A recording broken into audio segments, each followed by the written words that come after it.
Amen. Est-ce que vous êtes prêts à venir louer le Seigneur? Amen. Que nous puissions nous lever ensemble et dire « Heureux sont les affligés, car tu viens leur donner la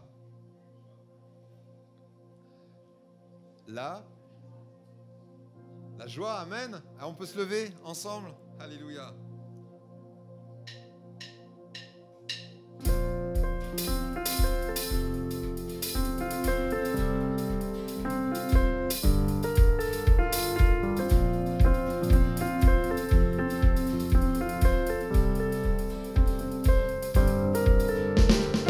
Heureux sont les affligés, car tu viens leur donner ta joie. Heureux sont les cœurs brisés, car toi seul les consolera. Car tu nous remplis d'une vie nouvelle, nous t'aimerons d'un amour éternel. Tu ouvres grand les portes des cieux, nous voulons déclarer que tu es notre Dieu.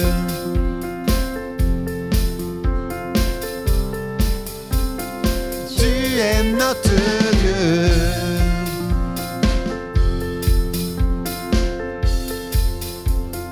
Tu es notre Dieu. Heureux sont les rejetés, car tu leur ouvriras tes bras. Heureux ceux qui ont donné, car c'est toi qui les combleras. Car tu nous remplis d'une vie nouvelle, nous t'aimerons d'un amour éternel. Tu ouvres grand les portes des cieux, nous voulons déclarer que tu es notre Dieu.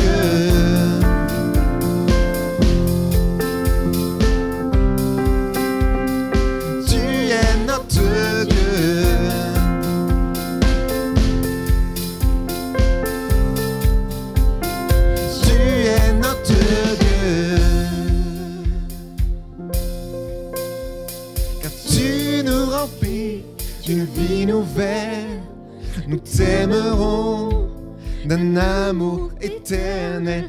Tu ouvres grand les portes des cieux, nous voulons déclarer que tu es notre Dieu.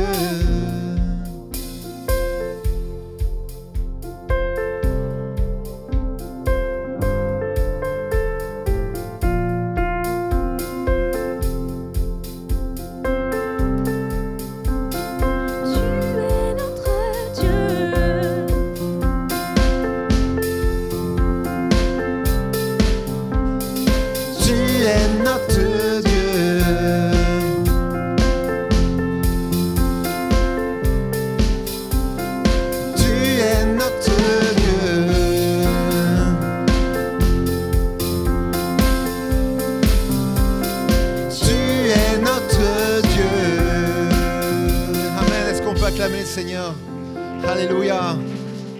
Ce qu'il est, ce qu'il fait, que le Seigneur soit béni. Nous puissions vraiment nous réjouir ce matin de ce que sa grâce seule, oui, je suis pardonné, lavé par sa grâce. Amen.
grâce seule, que tu m'as racheté.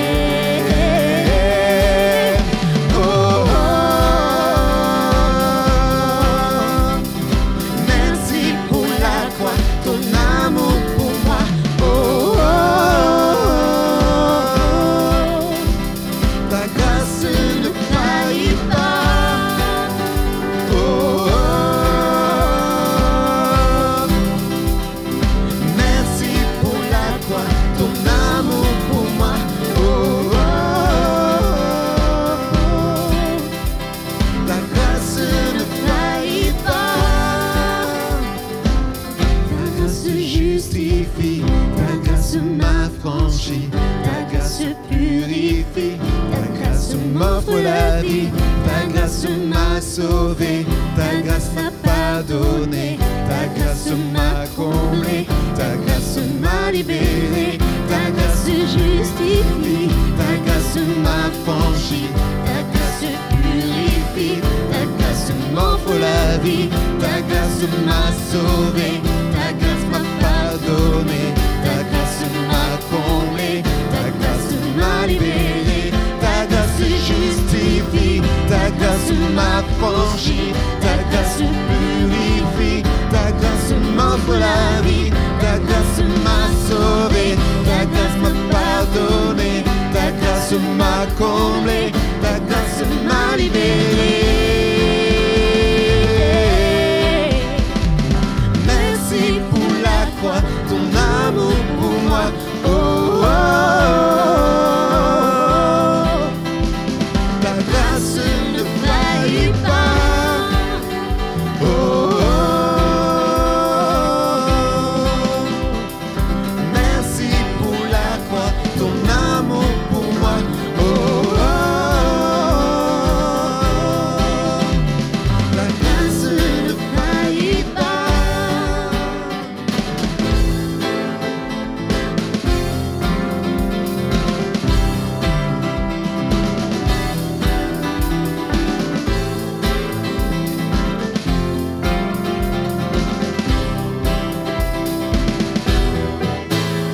On va acclamer le Seigneur ce matin pour sa grâce, pour sa bonté. Chaque jour se renouvelle. Seigneur, nous voulons te bénir ce matin parce que tu es digne, Seigneur. Tu es roi des rois. Tu règnes. Et nous voulons vraiment t'acclamer ensemble. Seigneur, nous sommes unis. Tu vois tout ton peuple, pas simplement ici, dans cette salle, dans toutes les salles sur Nantes. Et on va multiplier toutes les salles en France. Et on va encore multiplier dans toutes les salles d'Europe, dans toutes les salles du monde, dans lesquelles le peuple de Dieu élève sa voix. Et ensemble, avec les anges, les archanges, les chérubins, il y a une acclamation qui se lève. Et nous puissions dire Alléluia, digne est l'agneau de Dieu. Nous puissions ce matin élever notre voix ensemble. Alléluia Jésus. Merci pour ton amour. Alléluia, merci pour ta grâce. Jésus, combien tu es digne et bon. Alléluia Jésus. Alléluia. Merci Père. Tant de grâce et bonté Jésus. Alléluia. Alléluia.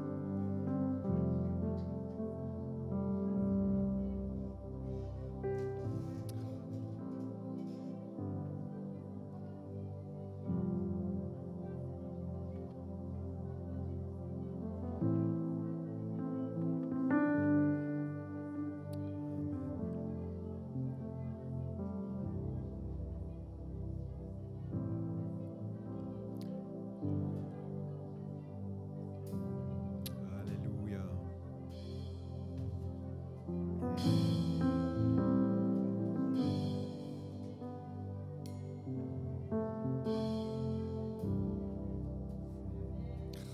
Jésus.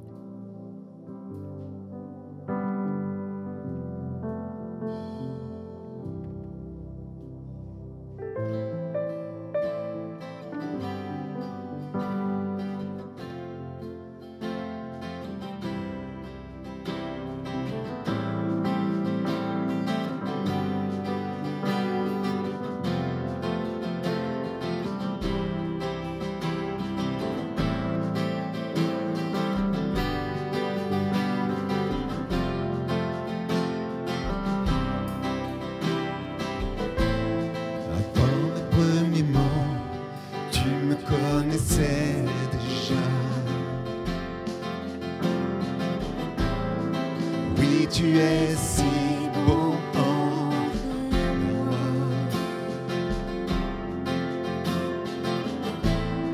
Avant mon premier souffle, tu mis ta vie en moi. Oui, tu es si tendre envers moi. Oh, l'amour renversant, extravagant, infini de Dieu. Sans faiblir, il me cherche, il me poursuit, me ramène à lui. Je suis indigne et sans mérite, mais pour moi tu t'es livré. Oh, l'amour renversant, extravagant, infini de Dieu.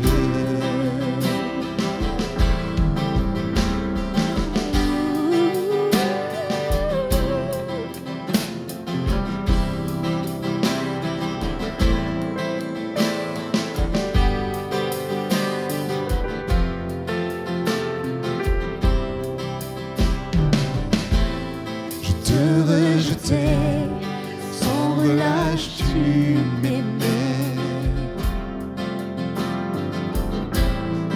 Oui, tu es si bon envers moi.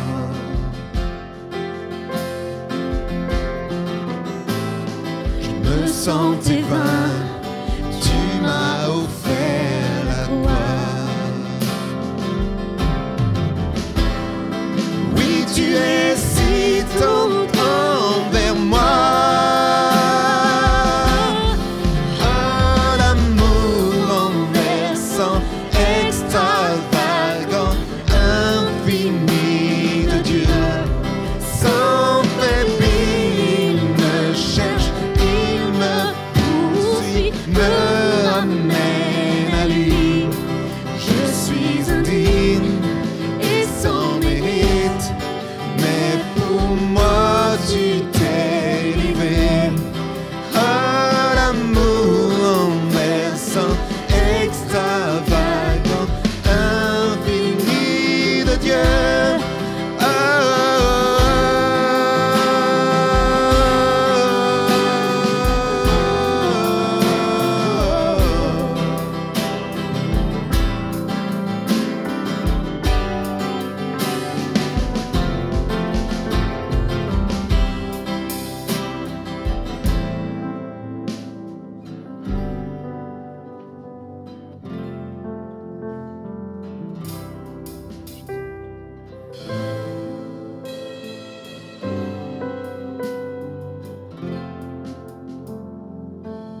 Aucune ombre, aucune ombre n'est trop sombre, ni mont trop élevé pour que tu me cherches. Aucun mur ne peut résister, ni mensonge tenir, sans fin tu me cherches. Aucune ombre n'est trop sombre, ni mont trop élevé pour que tu le cherches. Aucun mur ne peut résister, ni mensonge tenir, sans fin tu me cherches.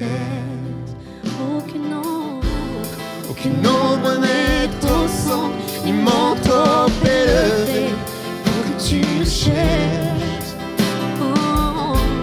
Aucun mur ne peut résister, ni mensonge tenir, sans fin tu me cherches. Aucune ombre n'est trop sombre, ni mont trop élevé pour que tu me cherches. Aucun mur ne peut résister, ni mensonge tenir, sans fin tu me cherches.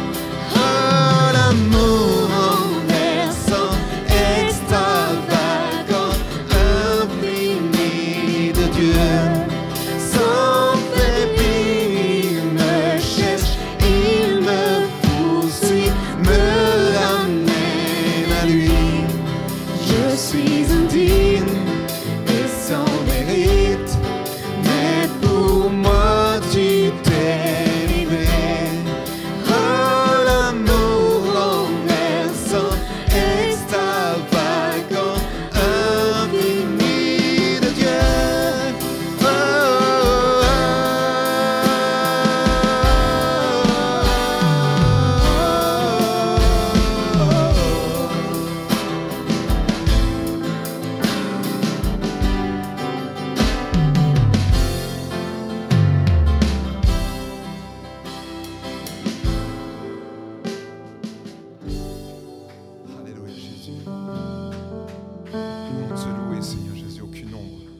ni rien ne pourra séparer de ton amour.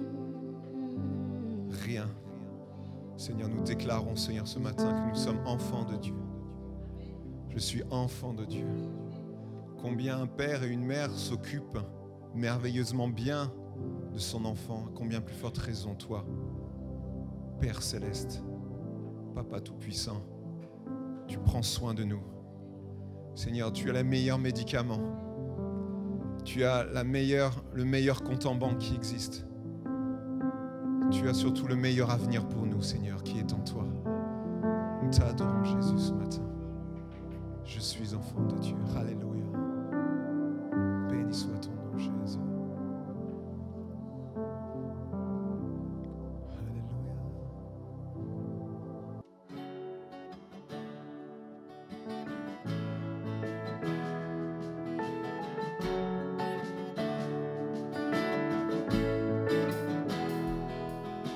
Je viens vers toi dans le secret, en ta présence, je veux rester. Tu es, tu seras toujours là.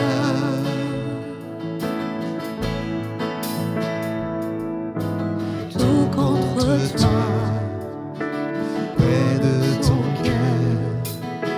Je peux entendre ta voix, Seigneur. Tu seras toujours là. Ébloui devant toi, éternel.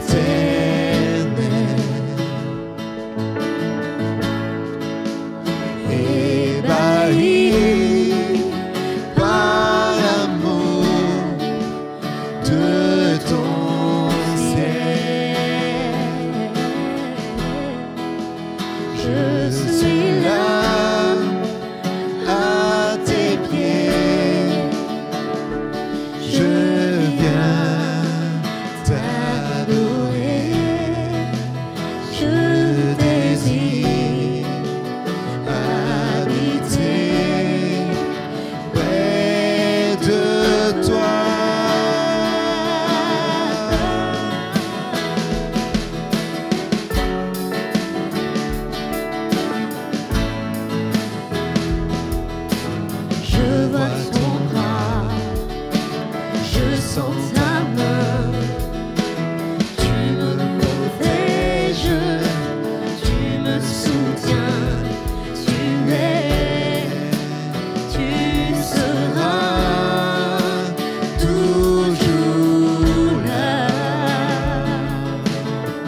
es digne, Jésus.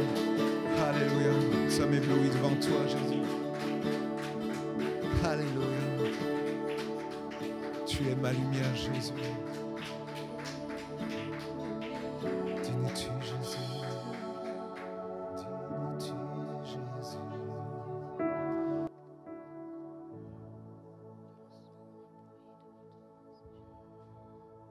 Puissions déclarer ce matin que l'amour de Dieu est un amour parfait.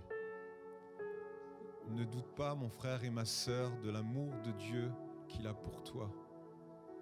Les hommes nous déçoivent, mais jamais Dieu. Chaque promesse que tu as pu lire, prends-la pour toi.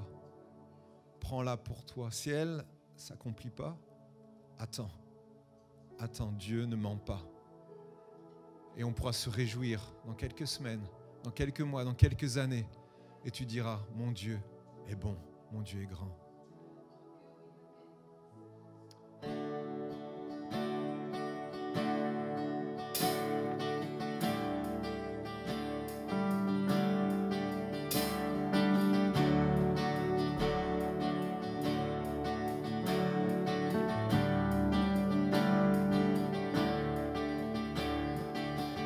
Sommet des cieux, tu as vu nos cœurs orgueilleux.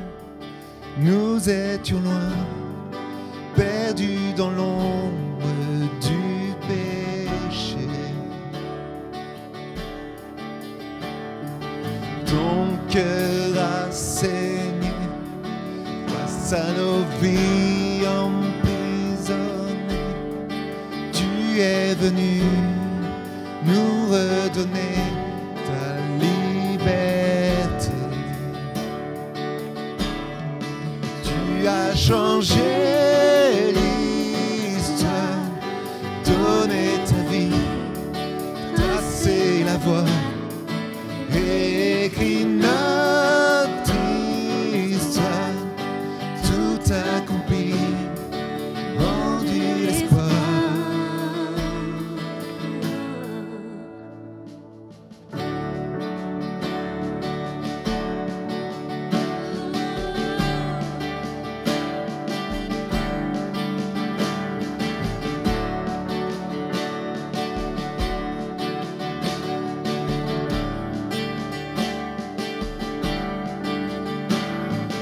Du sommet des cieux, tu as vu nos cœurs orgueilleux.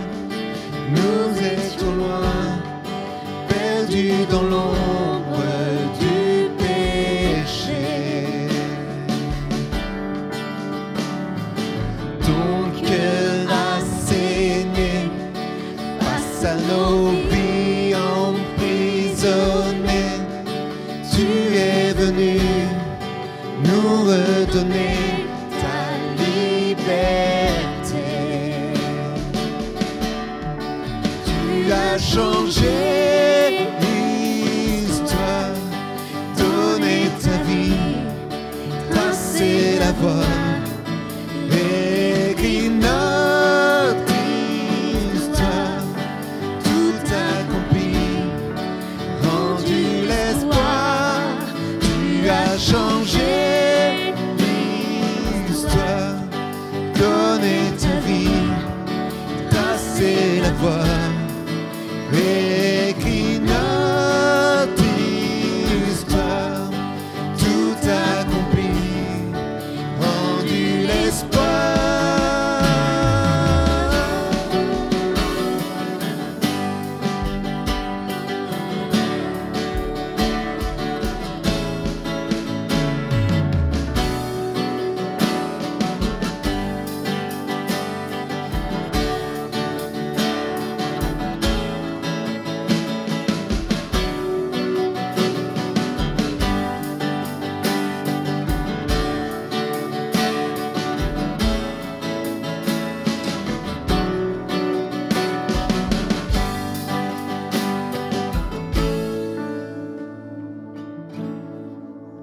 Ton amour parfait a tout renversé, emporté, la mort ne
l'obscurité par ta lumière.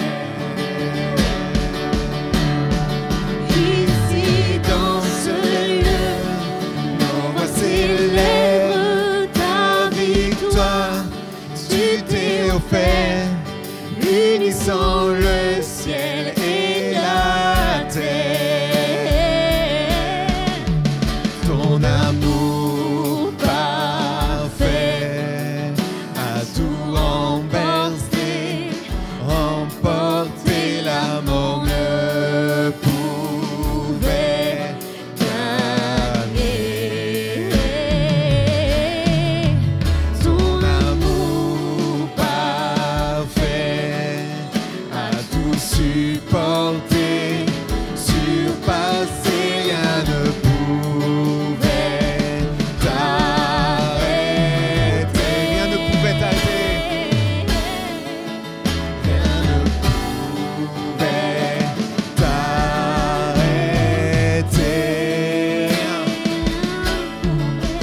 Rien ne pouvait t'arrêter.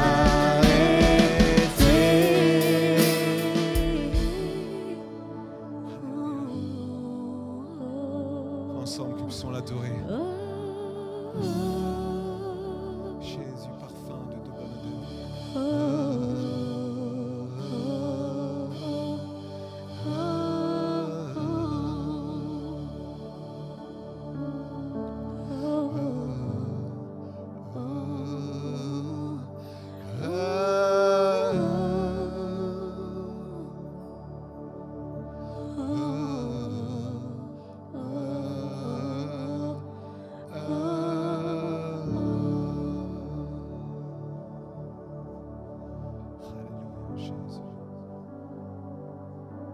Alléluia, Jésus.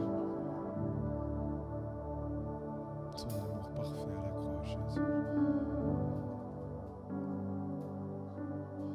Merci, Jésus.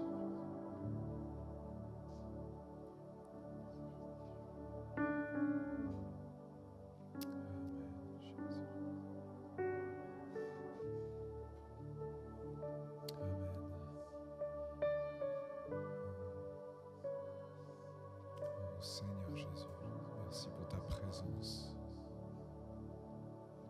Alléluia. Merci pour ton Esprit Saint, Seigneur. Te bénissons, Seigneur. Nous ouvrons nos cœurs à ta parole. Nous ouvrons notre cœur au Saint-Esprit. Nous voulons laisser le Saint-Esprit couler comme un fleuve sur nos vies, sur nos corps, sur nos familles. Seigneur, merci de bénir ton serviteur qui va apporter ta parole. Souffle de ton esprit. Parle à travers lui, Seigneur. Donne-lui les mots, Seigneur Jésus.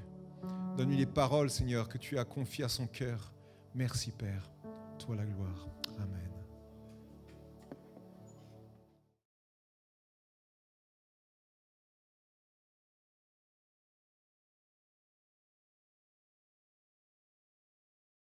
Voilà, Amen. Merci Seigneur pour ces moments. Ce matin, on va parler de liberté. C'est un mot qu'on aime bien et qu'on chérit dans notre pays. La notion de liberté, c'est une notion qui est difficile à définir. Si on devait faire le tour de la salle pour savoir chacun comment il définirait ce mot, on aurait plein de définitions différentes. Savoir quelles limites on doit mettre à la liberté pour se protéger soi-même, pour protéger les autres. Voilà, il y a tout un tas de discussions philosophiques sur ce thème-là. En ce moment, je ne sais pas si vous entendez certainement dans les informations, il y a certains débats sur les restrictions qui sont appliquées. Certains pensent que ce n'est pas assez, d'autres pensent que c'est trop, que c'est une atteinte à notre liberté. Et ce n'est pas simple finalement d'avoir tous la même définition de ce mot. Ce matin, on ne va pas philosopher sur la liberté, mais on va parler de la liberté en Christ. Amen. Et c'est vraiment le thème qu'on va aborder ce matin. Je vous invite à ouvrir la parole de Dieu dans Colossiens chapitre 2, à partir du verset 6. Colossiens chapitre 2, à partir du verset 6. La lecture va être un petit peu longue, mais le texte est intéressant. « Ainsi, comme vous avez reçu le Christ, Jésus, le Seigneur, marchez en lui. Soyez enracinés et fondés en lui, affermis dans la foi d'après les instructions qui vous ont été données et abondez en actions de grâce. Prenez garde que personne ne fasse de vous sa proie par la philosophie et par une vaine tromperie, selon la tradition des hommes, selon les principes élémentaires du monde, et non selon Christ, car en lui habite corporellement toute la plénitude de la divinité. Et vous avez tout pleinement en lui, qui est le chef de toute principauté et de tout pouvoir. En lui aussi vous avez été circoncis d'une circoncision qui n'est pas faite par la main des hommes, c'est-à-dire le dépouillement du corps de la chair, la circoncision du Christ. Ensevelis avec lui par le baptême, vous êtes aussi ressuscités en lui et avec lui par la foi en la puissance de Dieu, qui l'a ressuscité d'entre les morts. Vous qui étiez morts par vos offenses et par l'incirconcision de votre chair, il vous a rendus à la vie avec lui en nous faisant grâce pour toutes nos offenses. Il a effacé l'acte rédigé contre nous et dont les dispositions nous étaient contraires. Il l'a supprimé en le clouant à la croix. Il a dépouillé les principautés et les pouvoirs et les a publiquement livrés en spectacle en triomphant d'eux par la croix. Ainsi donc, que personne ne vous juge à propos de ce que vous mangez et buvez, ou pour une question de fête, de nouvelle lune ou de sabbat. Tout cela n'est que l'ombre des choses à venir, mais la réalité est celle du Christ. Que personne, sous prétexte d'humilité et d'un culte des anges, ne vous conteste à son gré le prix de la course. Un tel homme s'abandonne à des visions, il est enflé d'un vain orgueil par ses pensées charnelles. Au lieu de s'attacher au chef par qui tout le corps soutenu est rendu cohérent par les jointures et les articulations, grandit d'une croissance qui vient de Dieu. Si vous êtes mort avec Christ aux principes élémentaires du monde, pourquoi, comme si vous viviez dans le monde, vous laissez-vous imposer ces règlements ? Ne prends pas, ne goûte pas, ne touche pas. Toute chose vouée à la corruption par l'usage qu'on en fait. Il s'agit de préceptes et d'enseignements humains qui ont, il est vrai, une apparence de sagesse en tant que culte volontaire, humilité et rigueur pour le corps, mais qui ne méritent pas d'honneur et contribuent à la satisfaction de la chair. Si donc vous êtes ressuscité avec le Christ, cherchez les choses d'en haut, où le Christ est assis à la droite de Dieu. Pensez à ce qui est en haut et non à ce qui est sur la terre, car vous êtes morts et votre vie est cachée avec le Christ en Dieu. Quand le Christ, votre vie, paraîtra, alors vous paraîtrez aussi avec lui dans la gloire. Amen. C'est un texte qui est très riche et très profond de Paul. Paul écrit à l'église de Colosse. Et le contexte de cette église, c'est qu'il y avait des problèmes de doctrine, des problèmes de croyances, de fausses croyances dans cette église. Il y avait certaines personnes qui voulaient imposer à d'autres un certain nombre de préceptes, de règlements, de normes, de rites, de traditions. Et Paul va mettre en garde en disant « mais il faut s'attacher à Christ ». Il y avait des gens qui disaient qu'il fallait se priver de telle ou telle nourriture pour pouvoir plaire à Dieu, qu'il fallait faire telle ou telle pratique rituelle qui était propre à la loi juive. Et Paul va mettre en garde finalement les chrétiens de l'église de Colosse en leur disant « faites attention à toutes ces choses qui sont en plus. Ce qui est important, c'est de s'attacher à Christ et à ses enseignements. » Et face à ces fausses croyances, Paul nous rappelle combien nous sommes libres en Jésus. Et c'est vraiment le thème qu'on va développer ce matin. Le premier point, c'est la liberté face au péché, face à la mort. Alors, on n'est pas dans un dessin animé bien connu, mais on peut dire ce matin que nous sommes libérés, délivrés du péché en Jésus. Amen. Je ne vais pas chanter la chanson que vous connaissez tous, tous ceux qui ont des enfants ou pas d'ailleurs. Nous sommes libérés, délivrés en Jésus du péché. Amen. Et j'aimerais vraiment que ce matin, vous ayez ça sur votre cœur. Tu es libéré, tu es délivré en Jésus du péché. Et la première chose, c'est que le salut est un don, le salut est une grâce. Romains 5, verset 15, il est dit « Mais il y a une différence entre la faute d'Adam, qui a entraîné le péché, et le don gratuit de Dieu. En effet, si la faute d'un seul a eu pour conséquence la mort de beaucoup, à bien plus forte raison, la grâce de Dieu accordée gratuitement par un seul homme, Jésus-Christ, a surabondé pour beaucoup. » Cette liberté, elle n'est pas acquise par nos propres forces, par tes propres forces. Elle n'est pas acquise par les bonnes actions que tu peux faire, par toutes les belles choses que tu peux faire dans ta vie. Cette liberté, elle est acquise seulement par le sacrifice volontaire de Jésus à la croix. Si aujourd'hui nous pouvons dire que nous sommes gratuitement sauvés, c'est parce que quelqu'un a payé à notre place. Il n'y a pas eu une réduction sur le salut, Dieu n'a pas fait une promotion, moins 50% sur la valeur de ce qu'il fallait faire pour pouvoir être sauvé. C'est Jésus qui a tout pris, qui a tout payé, la somme complète, la somme totale, à notre place sur la croix. Et ça, c'est quelque chose qui est important. Le pardon, la notion de pardon dans la Bible, c'est une notion de remise de dette. C'est vraiment une notion juridique. Qu'est-ce qui se passe en justice quand quelqu'un fait du mal à quelqu'un d'autre? La personne contracte une dette vis-à-vis de cette personne-là. Et pour réparer cette dette, elle doit soit payer, soit purger une peine de prison. Et quand Dieu nous pardonne, quand Dieu nous remet finalement cette dette que nous avons contractée en tant qu'humains, du fait que nous sommes pécheurs, c'est Jésus qui a purgé la peine à notre place. Et nous n'avons plus besoin de purger cette peine-là. Jésus va bien illustrer cette notion du pardon dans une histoire qu'il raconte dans Matthieu 15, versets 21 à 35. L'histoire d'un serviteur qui devait beaucoup d'argent à son maître. J'ai plus la somme en tête, mais c'était une somme assez considérable. Et au verset 27, il est dit « Son maître le renvoya libre après lui avoir remis toute sa dette. » Et c'est là la notion du pardon. Dieu a remis toute ta dette, pas parce que voilà, il l'a fait simplement comme ça, mais parce que quelqu'un a purgé la peine à ta place. Et c'est vraiment important de considérer cette liberté face à la mort grâce au don de Jésus. La deuxième chose, c'est que cette liberté, elle est parfaite. Quand quelqu'un va en prison parce qu'il a une peine à purger, il y a deux manières d'en sortir. Soit il purge complètement sa peine. Dans ce cas, il sort, il est libre. Et alors, il peut reprendre sa vie normalement, à peu près normalement. Soit il sort en liberté conditionnelle. On a cette notion de libération conditionnelle, où là, la personne n'a pas purgé complètement sa peine. Elle a encore une dette vis-à-vis de l'État, vis-à-vis de la société. Mais elle a le droit de sortir grâce au bon comportement qu'elle a pu avoir en prison. Elle a le droit de sortir, mais sous conditions. Et dans les conditions, il y a des conditions qui peuvent être très contraignantes. Parfois, des conditions de rester dans une zone précise. Parfois, les conditions d'une fois par semaine, aller pointer à la gendarmerie, à la police. Et, bon, je ne connais pas bien toutes les choses. Il y en a qui parleront beaucoup mieux que moi.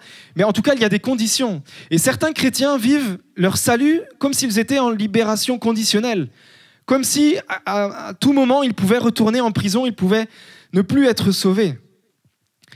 Et ce matin, je proclame vraiment, parce que c'est la Bible qui le dit, que nous avons une liberté parfaite en Christ. La peine, elle a été payée, elle a été purgée par Jésus. Nous ne sommes pas en liberté conditionnelle, mais nous sommes dans une vraie liberté en Jésus. Certains pensent être en sorte de liberté conditionnelle, de salut conditionnel. Ils disent « je suis sauvé, mais sous condition. Je suis sauvé, mais je dois faire attention, parce que si je pêche, alors je ne serai plus sauvé. » Et certains vivent un peu les montagnes russes du salut. Un jour, ça va bien, ils ont l'assurance du salut, et le lendemain, ça va moins bien. Ils pensent qu'ils sont perdus, qu'ils vont aller en enfer. Et c'est dommage, en tant que chrétien, de vivre ça, parce que ce n'est pas cette liberté-là à laquelle nous appelle Jésus, à laquelle nous offre Jésus. Nous avons une liberté parfaite. Le sang de Jésus te couvre et te purifie.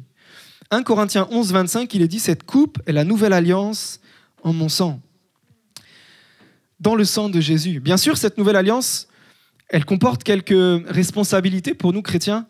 La première, c'est de marcher avec Dieu dans la sanctification, le fait d'être honnête avec Dieu et de marcher avec lui en désirant lui faire du bien, en désirant lui plaire. Et quand je parle de cette liberté, ce n'est pas du tout un permis de pécher, un permis de faire n'importe quoi, un permis de vivre notre vie comme on l'entend et de dire de toute façon, je sais que Dieu me pardonne.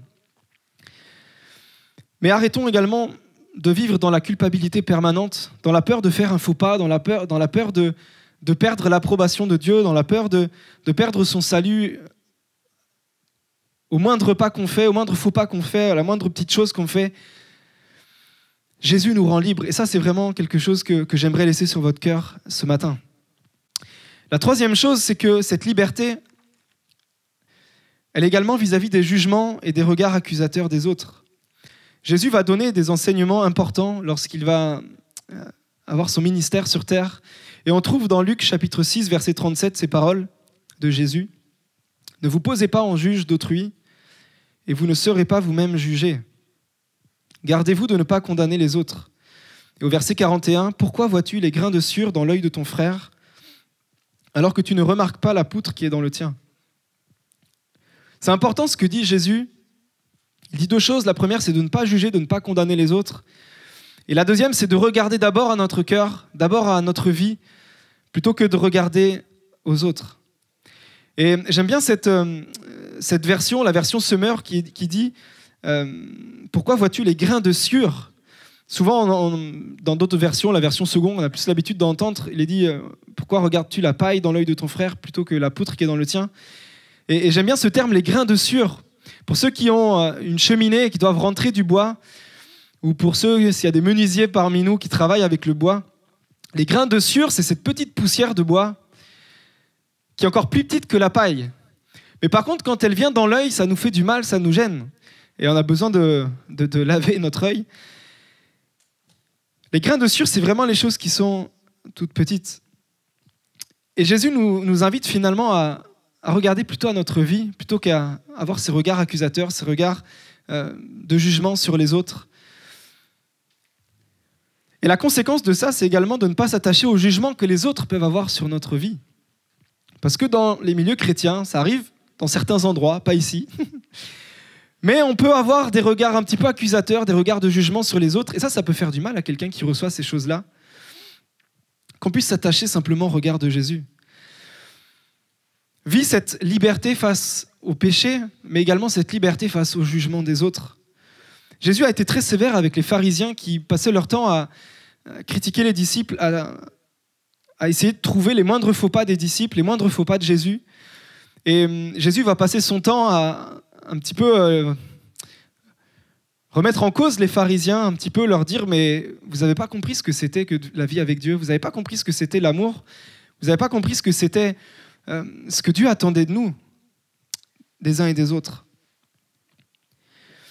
Et je crois que c'est important vraiment d'être, en tant que chrétien, de vivre dans cette liberté, parce que ça nous fait du bien et de se dire « Seigneur, c'est sur toi que je veux poser mes regards. Je ne veux pas attendre de voir si les autres ils m'approuvent ou s'ils me désapprouvent. Mais ce qui est important, c'est est-ce que toi tu m'approuves, est-ce que toi tu me désapprouves ?» Et je crois que si on est sincère avec Dieu, dans cette marche avec Dieu, alors peu importe les regards des autres, peu importe s'il y a des moments où peut-être qu'on va tomber, peut-être qu'on va faire des erreurs, peut-être qu'on va...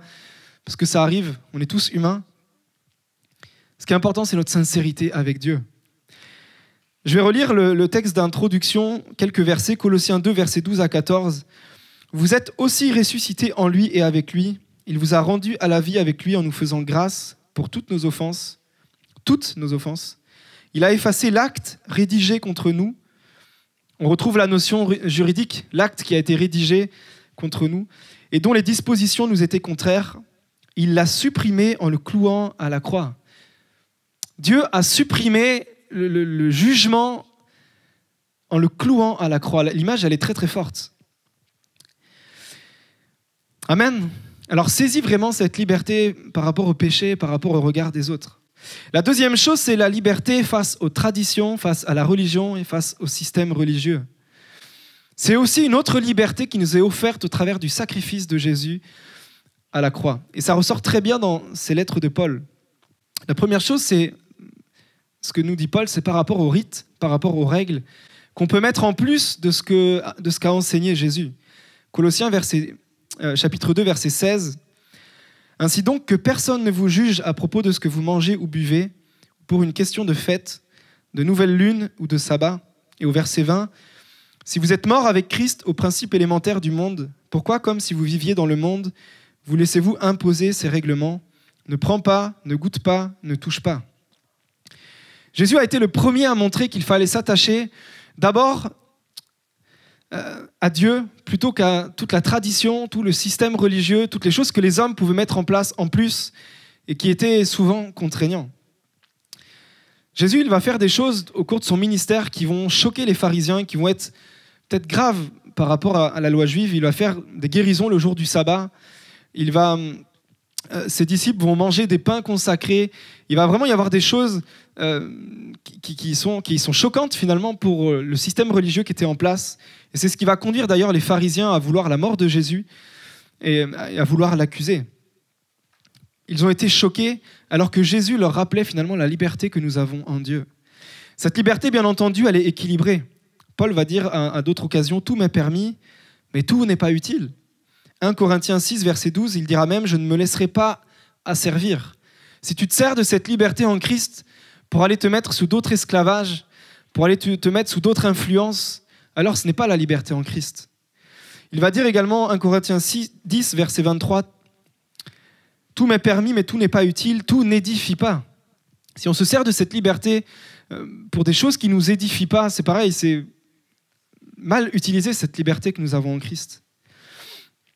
Cette liberté, ce n'est pas un prétexte pour faire n'importe quoi, ce n'est pas un permis de pécher, mais l'important, c'est de s'attacher à Dieu, l'important, c'est de s'attacher à ce que Jésus nous a enseigné, plutôt que s'attacher à toute la tradition, tous les systèmes religieux qu'on peut mettre en place, toutes les règles humaines qu'on peut mettre en place. Et les rites, si on prend des exemples concrets aujourd'hui, c'est le fait d'assister à toutes les réunions, c'est le fait de prier absolument 30 minutes chaque matin. Si tu fais ça avec ton cœur, j'ai rien contre ceux qui assistent à toutes les réunions et contre ceux qui prient 30 minutes chaque matin, comprenez-moi bien ce matin. Si tu fais ça avec ton cœur, alors c'est génial, c'est super, continue de faire ça. Mais si tu fais ça parce que tu crois que si tu viens pas à toutes les réunions, si tu crois que si tu pries pas 30 minutes chaque matin, alors Dieu va avoir un regard moins bien vers toi, alors que ta vie chrétienne, elle va aller moins bien, alors tu seras un moins bon chrétien qu'un autre, alors ça s'appelle un rite, alors ça s'appelle une règle, et alors ça sert à rien.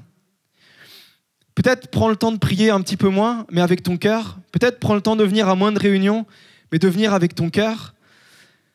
Peut-être prends le temps de venir à plus des réunions, mais avec ton cœur, ou de prier encore plus, mais avec ton cœur. Peu importe. Ce qui est important, c'est que tu fasses les choses avec ton cœur pour Dieu. Amen. La deuxième chose, c'est la liberté par rapport aux intermédiaires. Les intermédiaires, c'est ceux qui sont entre nous et Dieu pour qu'on accède à Dieu. Il y a une chose qui s'est passée d'importante lorsque Jésus est mort à la croix. Le voile du temple s'est déchiré. Le voile du temple, il signifie finalement cet accès qui était réservé aux souverains sacrificateurs qui avaient eux seuls accès à la présence de Dieu. Ce voile du temple s'est déchiré, c'est-à-dire qu'au travers du sacrifice de Jésus, chacun d'entre nous, nous avons accès à la présence de Dieu. Amen. Et on comprend assez bien qu'on n'a plus besoin d'un prêtre, on n'a plus besoin d'un pasteur pour confesser nos péchés, qu'on peut le faire directement à Dieu. Mais parfois, on a tendance à toujours se reposer sur le prêtre ou sur le pasteur pour d'autres choses. Certains pensent que la prière du pasteur elle a plus d'efficacité que la leur. Certains pensent que le conseil du pasteur il a plus d'efficacité que le conseil d'un frère, d'une sœur. Et ce n'est pas ce que la Bible nous dit. Je vais même aller plus loin ce matin, et je suis désolé si j'en titille certains, mais dans 1 Pierre 2, verset 9, il est dit « Mais vous êtes une race élue, une communauté de rois, prêtres, une nation sainte, un peuple que Dieu a libéré pour que vous célébriez bien haut les œuvres merveilleuses de celui qui vous a appelé à passer des ténèbres à son admirable lumière. » Vous êtes une communauté de rois, prêtres. Vous êtes des prêtres, chacun d'entre vous, chacun d'entre nous. Et je vais parler en langage évangélique ce matin. Vous êtes tous des pasteurs. Amen. Voilà, c'est pas moi qui prêchera dimanche prochain. On va choisir au hasard. Est-ce que tu as conscience de ça? Est-ce que tu as conscience que tu n'es pas un simple chrétien qui doit venir chaque matin, écouter ce qu'on te dit et puis voilà?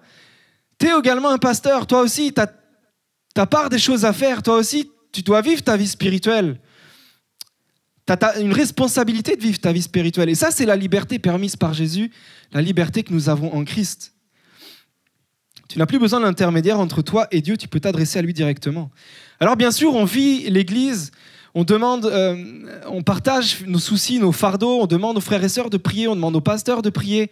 Et ça fait du bien de partager les choses, parce que quand on a des choses difficiles à porter, lorsqu'on a des maladies, ça fait du bien de partager ça, et c'est normal. Et c'est aussi le sens de nos rassemblements, c'est le sens de l'Église que Jésus a voulu. Mais ta prière, elle n'a pas moins d'efficacité que la prière de ton frère, ta sœur, de ton pasteur. Crois en tes paroles, crois en ce que tu vis avec Dieu. Amen. Paul va reprocher à certains chrétiens de s'appuyer sur des hommes plutôt que sur Christ. 1 Corinthiens chapitre 1. Il y a des hommes qui disent « Moi, je suis de Paul, moi d'Apollos ». Et Paul, il va dire « Stop, arrêtez de donner les noms des uns et des autres qui vous ont amené à Christ, qui vous ont peut-être fait grandir. C'est bien, heureusement que ces gens-là sont là et que finalement, il y a des personnes qui vous aident à grandir avec Dieu. Mais nous devons nous appuyer, bâtir notre foi sur Christ. Amen. Colossiens 2, verset 19, il est dit « s'attacher au chef ». Et le chef, c'est Jésus. La troisième chose, c'est la liberté par rapport à la doctrine. J'utilise un gros mot là. Attention, bien entendu, ça ne veut pas dire qu'on doit croire tout et n'importe quoi. Ça ne veut pas dire qu'on ne doit pas chercher à avoir des enseignements fiables. Ça ne veut pas dire qu'on ne doit pas avoir des certitudes dans notre vie.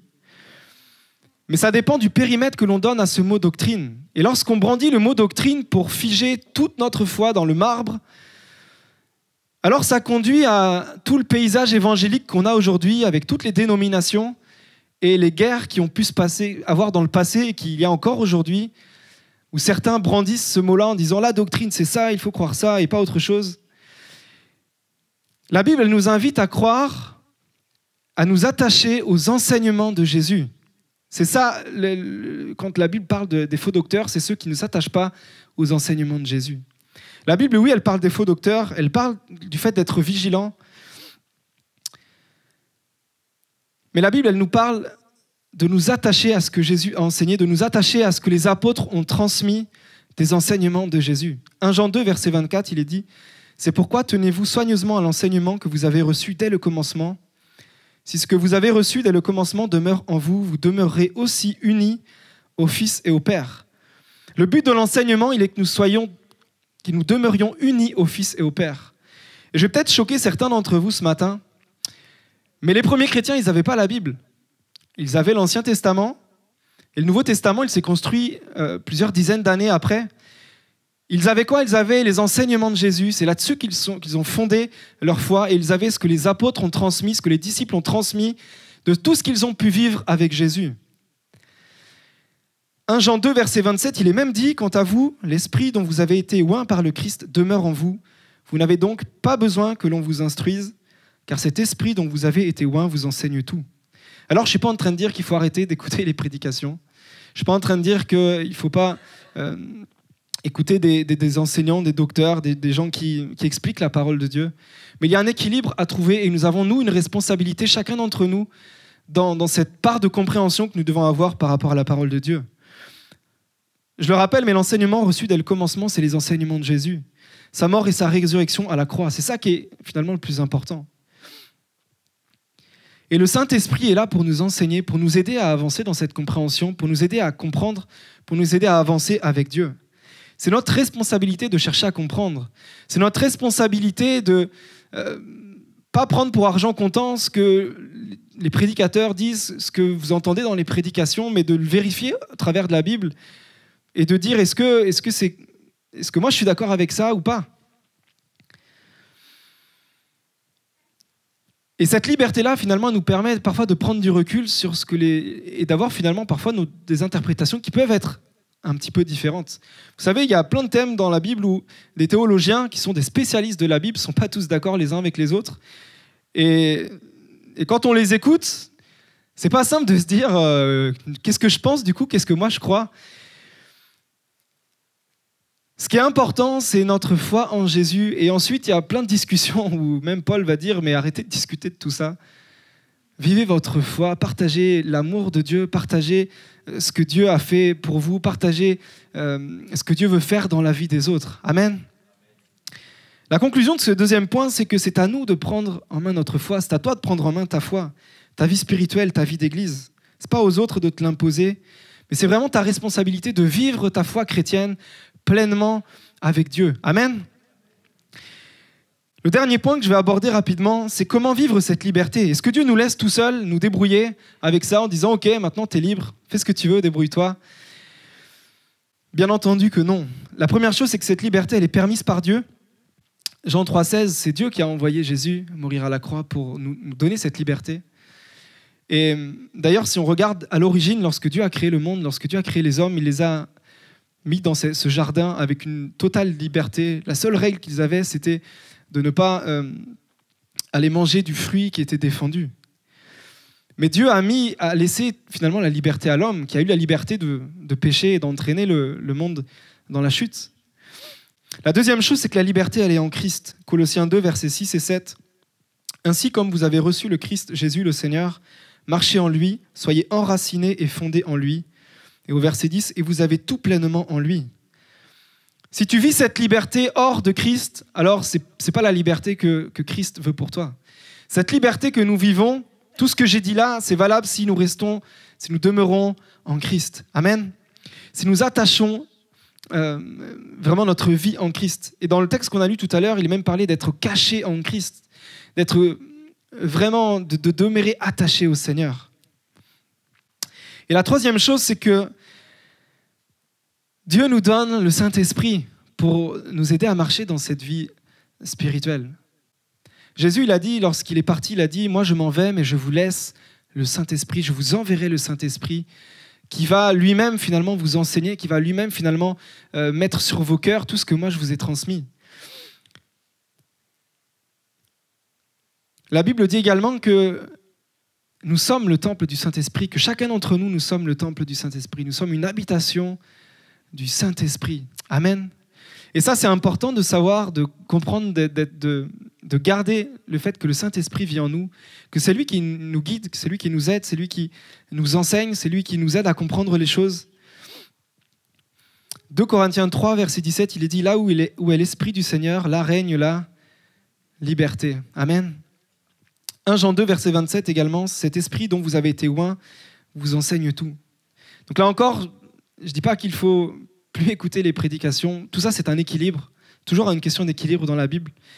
Mais je crois que le Saint-Esprit qui agit en nous est également là pour nous aider à grandir dans notre vie, dans notre foi chrétienne. Amen. En conclusion, je t'invite vraiment à saisir cette liberté, à vivre en étant libre. Libre en Christ parce que c'est ce que Dieu veut pour toi, c'est ce que Dieu veut pour chacun d'entre nous. Que ce soit face au péché, arrête de vivre dans la culpabilité permanente. Saisis vraiment ce sacrifice de Jésus. Et face au système religieux, face finalement aux traditions, aux choses qu'on peut parfois un peu ancrer dans le marbre, prends en main ta vie spirituelle. Avance avec Dieu également de ton côté. Ne t'attends pas toujours à te reposer sur l'Église, sur les frères et sœurs. Et le Saint-Esprit est là pour t'aider. Je vous laisse également ce dernier verset, Galates 5, verset 13. « Vous avez été appelés à la liberté, seulement ne faites pas de cette liberté un prétexte pour vivre comme des hommes livrés à eux-mêmes. Au contraire, par amour, mettez-vous au service les uns des autres. » Amen. Mets-toi au service les uns des autres. C'est vraiment le but de cette liberté que nous avons en Christ. Jésus, lorsqu'il va, peu de temps avant de mourir, il va dire aux disciples, soyez des serviteurs. Et je vous invite vraiment, chacun d'entre vous, dans cette liberté que nous avons en Christ, pas à prendre cette liberté pour faire n'importe quoi, mais à prendre cette liberté pour être des serviteurs les uns des autres. Amen. Que Dieu soit béni. Seigneur, merci parce que tu nous rends libres en toi. Merci pour ce sacrifice parfait à la croix, Seigneur. Merci parce que tu nous as rachetés, tu nous as pardonnés, Seigneur. Merci pour cette liberté que tu nous appelles à vivre dans notre vie chrétienne. Je te prie afin que nous saisissions cette liberté. Je te prie, Seigneur, afin que ton Saint-Esprit vive en nous, Seigneur, nous guide, nous enseigne et nous aide à avancer avec toi, Seigneur. Parce que c'est vraiment une belle marche avec toi que tu nous offres, Seigneur. Qu'à toi soit toute la gloire, Jésus. Merci, Éternel. Amen.